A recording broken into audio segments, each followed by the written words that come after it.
So going back to Game 5 against the Rockets, KD goes down. Yeah. Coming into that series, you have a different mentality because KD is healthy in the way you approach the game. He goes down. What is your mentality when he goes down? Well, I got to be more aggressive because that's 35 points out of the lineup. So for me, that's like 3 or 4 more extra buckets. And look at his face when he said that. That's about it. And honestly, not just me. I mean, I remember that Game 6 in Houston. Coach Kerr told us before he's going to play 10, 11 guys because the rotations were much tighter beforehand because you can't make up what Kevin does with one person. Right. You know, that takes a whole team. And give credit to our bench. We had guys like Quinn Cook, Jerebko, Jordan Bell, who hadn't played in maybe a whole series. They come in there and make a huge impact. I remember that game. I think our bench outscored them 33-17, and I think that was a real difference maker. Obviously, Steph Curry going for 33.5 helps, but that bench scoring was huge for us. Now, I know you don't care about being snubbed on the All-NBA team. Yeah. Oh, I cared. But I was about to say, but damn, $30 million that you missed out, you care about that, huh? I can't. The money's nice, but I'm just trying to build a resume, and I see some other guys who play my position going up, you know, the Ray Allens, Reggie Miller, Chris Mullin. I try to be in that mold. Right. They made, 3, 4 All-NBA teams. I'm trying to get to that level.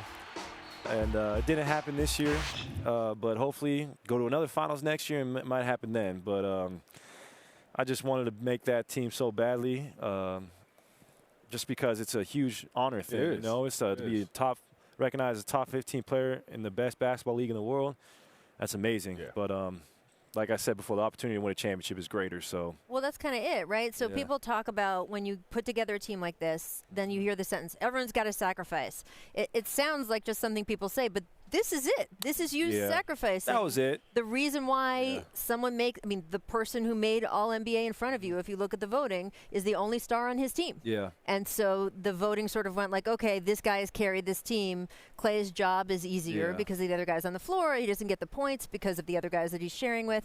This is what the sacrifice looks at. You got to kind of pay for it on this end, and it doesn't feel great sometimes, right? It doesn't, and that's a good observation, Rachel. But that is life, and it's a worthy sacrifice, I'll tell you that much. To be here and to be on the global stage, I wouldn't trade it for the world, even in All-NBA. So I'm happy to be here. I can't wait to, come out and compete tomorrow, especially in here. It's going to be crazy in here. What do you expect of this? I mean, when he was playing here, it was pretty crazy. He opened this building. Yeah. What do you expect now that they're in the NBA Finals? Oh, man, just even outside our hotel, there's so many rowdy Canadians just booing us. I loved it. So I can't wait to get here tomorrow. I mean, I know Aubrey's going to be on the sideline. Mm-hmm.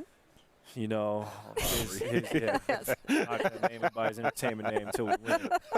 So I know he's going to be going crazy. The fans going to be going crazy. I'm so excited, though. I know Canada always brings the energy, especially for hockey, but it's turned into a basketball city now. I thought Canadians were supposed to be nice. They were heckling you outside your hotel? I mean, it was the nicest heckle ever. It was just like a boo. I hope you have a terrible day. It wasn't no cuss words. Wasn't anything like that. I appreciate that. I appreciate the respect. Thank you, Canada. You did make all defense, which we should point out in our All-NBA discussion. You're having to face Kawhi Leonard. You are going to draw that assignment some of the time. What do you expect there, and how do you stop him from what you've seen in the first couple series? From watching Kawhi, I've learned he's very good at taking his time, playing by his own pace, and he's become such a great jump shooter. He's so long and athletic, you can just get to the spot and rise up. So it's going to be a challenge, and for him, it's easier said than done. Got to make him uncomfortable. Like, I don't understand how this man has made the All-NBA defense team for the first time. Yeah. Like, for you. I mean, it's so disrespectful for you to get here on this stage 5 times. Like, you got to have individuals that play great defense. That's true. Well, you have to have that. Well, look, and he's one of those guys. I completely agree. I will say, though, and again, without KD in the lineup, it kind of lets everyone else expand their game. Sacrifices are a weird thing because you can't see a negative, right? So you can't really see what he's been giving up. Right. But you can see it in this last series against Portland. We're going to see it at least in Game 1 because your game can now expand back out to what had to be trimmed back to add another big all-star. Draymond and I were talking about this the other day. He's like, don't get it twisted. We love having KD on the team. We are a better team with him.